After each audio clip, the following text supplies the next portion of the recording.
Après Paris et Lyon, c'est à Montpellier que les enfoirés posent leurs valises cette année.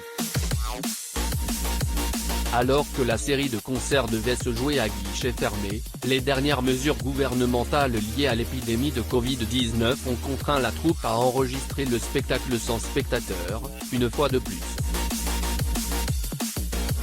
C'est très frustrant pour ceux qui, comme moi, ont vécu des moments fabuleux avec le public, confie Patrick Bruel.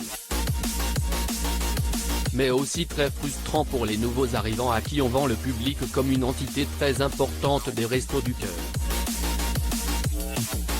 Je pense à Vianney.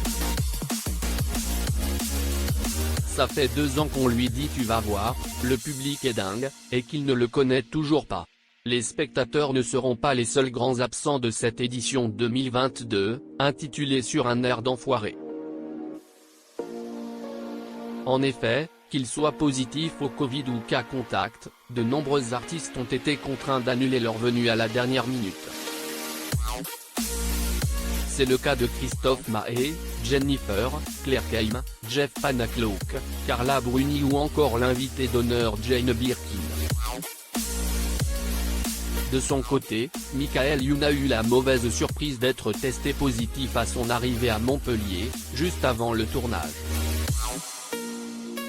Selon Anne Marcassu, la productrice artistique du spectacle, le comédien, confiné dans la chambre d'hôtel, avait néanmoins espoir de rejoindre ses camarades le lundi, si sa charge virale redescendait.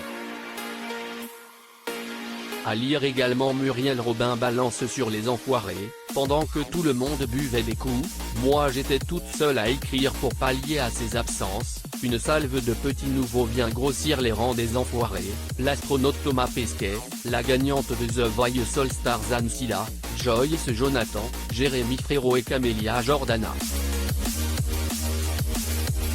De son côté, Catherine Lara, dont la dernière participation remontait à 2012, fait son grand retour cette année.